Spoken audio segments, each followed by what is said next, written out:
the ninth step of the Shabbat prohibitions, if you'd like to see the previous steps, if you look to the right of your screen, you'll see that there are some links there so that you can get caught up. This ninth Shabbat prohibition is on sifting or Merakaid.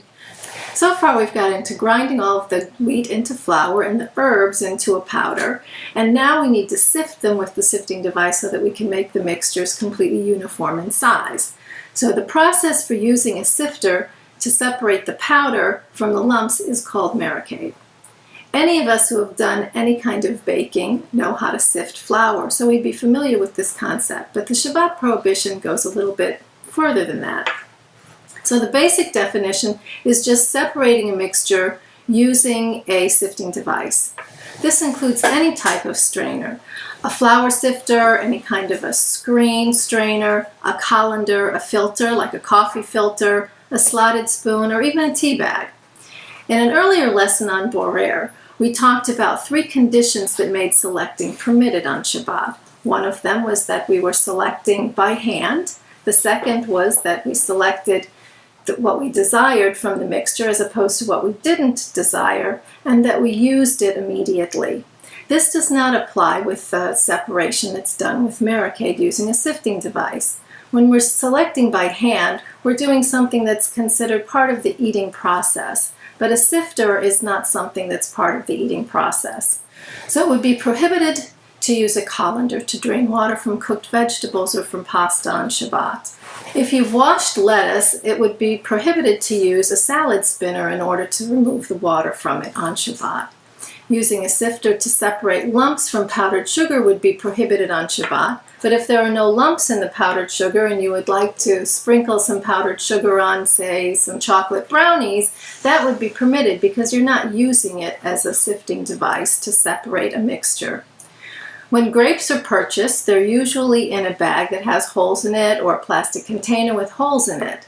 So it's very easy to just dunk that whole thing into the water and rinse them off, lift up your grapes and let the water drain out. But since you would be using the bag or the container as a sifting device, it would be prohibited to wash your grapes this way on Shabbat. There's no problem in using a salt shaker on Shabbat. However, in humid climates, it's very common to put rice into the salt to absorb moisture so that it doesn't clump. So then, if you're going to use the salt shaker, it actually becomes a sifting device and you're separating the salt from the rice. If you have no other options, you can always just open the salt shaker, pour out the rice and the salt, and pinch up the salt to use on your food. Using a strainer to scoop up pieces of vegetables that are in water or in soup, small pieces of vegetables would be prohibited on Shabbat. Or if you're trying to get the extra water off of some of your salads, it would be prohibited to use a strainer to do that. However, you could use a slotted spoon if you want to remove larger pieces from a soup, such as eggs or larger chunks of vegetables, because they're not really considered part of a mixture when they're large. The straining of some liquids is permitted on Shabbat.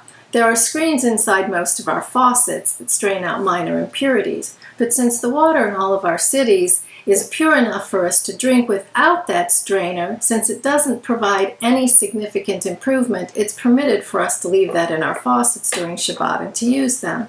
Likewise, if your water is already pure enough to drink, but you want to filter it further, you can pour it through a water filter on Shabbat because, again, it doesn't make a real significant improvement. It doesn't change it from something that's not drinkable to something that's drinkable. However, if water, wine, or tea has sediment in it that makes it unacceptable to most people or not very desirable to drink, it would be a significant improvement to filter those, so that would not be permitted on Shabbat. Now, sifting also applies to non-foods. So using some kind of a screen or sifting device to separate sand out from pebbles would not be permitted on Shabbat. Or if a woman is watching her child play in a sandbox on Shabbat and a ring falls in the sand, it would be okay to use your fingers to dig through the sand to try and find the ring, but getting some kind of a strainer to try and get your ring out would not be permitted on Shabbat. Now this is another one of those Melachot that involves many details, and one could easily ask, does Hashem really care about these kinds of details in our activities? Well, I can easily say that yes, Hashem does. And here's a couple of examples of how we know that the details are important to Hashem and to our relationship with Him. In the building of the Mishkan, we're given detailed instructions in the Torah.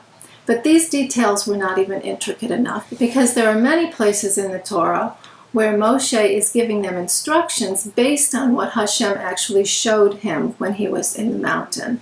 So it was too detailed to write down. The instructions for making the golden menorah, the candelabra in the Mishkan, was very detailed. It had to be hammered from one piece of gold and made from 7 branches. Why 7? Why not 8 or 4? Those are also nice numbers. But it was done, and the instructions were done for every specific detail, even the decorations on the candelabra. And then the instructions for making the walls. You would think after all of the details of making all of the furnishings that go inside the sanctuary that Hashem could have just said make a wall about 10 feet high that goes all the way around it. But even the details for the surrounding wall, how large the planks were, what wood they were made of, what they were covered with, and specific details on how it was to be assembled and how it was to be disassembled. Amazing amounts of detail. Another example is in the relationships that we have with others. The most important intimate relationships that we have are based on or enhanced by the details. Think about your everyday activities with your family, the little things that they say or do that makes you appreciate them so much more, or that you do that shows your love for them, or even a gift that's going to be bought. You listen to the person, sometimes for weeks, trying to catch clues for what they might like, what they might want. You ask family members, you ask their friends, and then you may go to several different stores looking for something that's just the right size, just the right style, just the right color.